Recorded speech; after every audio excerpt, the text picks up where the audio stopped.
Hei sann, da skal jeg begynne med min modul 3.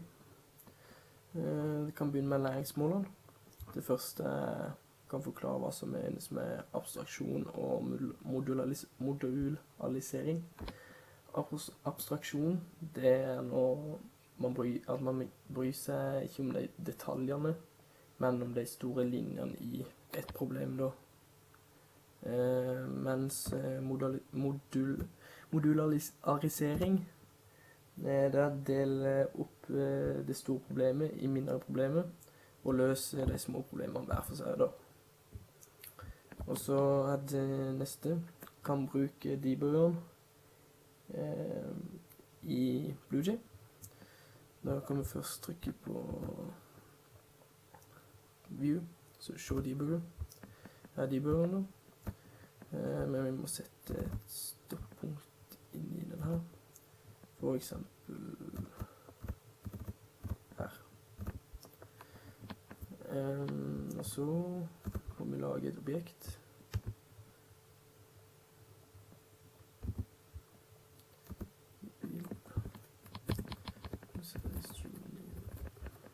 Tommy for eksempel, 100 hestekrefter og 25. Vi skal farge blå. Modellen, se der. Girkasse, automat, pris 100 000. Sånn. Da har vi lagret det objektet. Så da kommer det bare opp. Eller de bøkene viser jo verdien til linjen han stopper på. Og hvis jeg trykker da, kan vi fortsette ned hele veien. Og så trykker continue, så kjører han bare resten da. Sånn.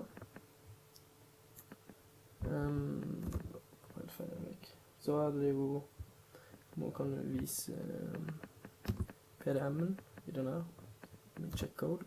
Der var det ingen problemer. Så kan vi ta opp og vise checkstylen. Klikk med der. Så klikker jeg på en av klassene mine, på bil. Så er det masse forskjellige ting den mener da jeg burde gjøre da, eller endre på. For eksempel linje 22 i kolonne 0. Det er line is longer than 80 characters. Det kan man endre på. Ja, det kan man jo gjøre i fart også. Her er det enda flere kunne gjort. Ja. Og så er det neste da, kun forklare forskjellen mellom primitive type og objekttype.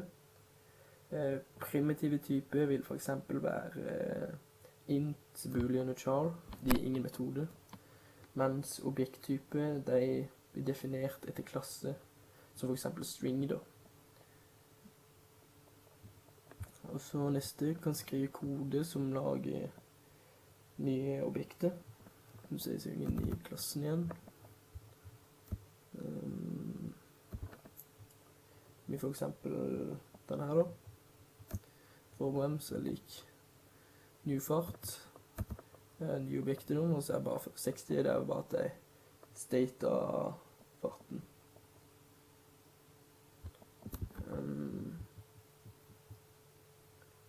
Og så neste da, kan skrive kode som kaller metode i samme objekt og i andre objekter. Da er vi inn i denne her igjen, og det vil være da diskgrense er lik grense. Og så kan jeg tegne klassediagrammet og objektdiagrammet. Klassediagrammet, det er bare sammenhengen mellom flere klasser da. For eksempel den pilen her da, vil være sammenhengen. Mens objektdiagrammet, jeg tar opp et og viser her. Den viser da verdien til dette objektet her da. Det er ulike verdier som blir satt inn i objektet. Og så kan jeg bare vise at programmet mitt fungerer. Det første jeg gjør da, jeg lager en ny klasse, eller objekter.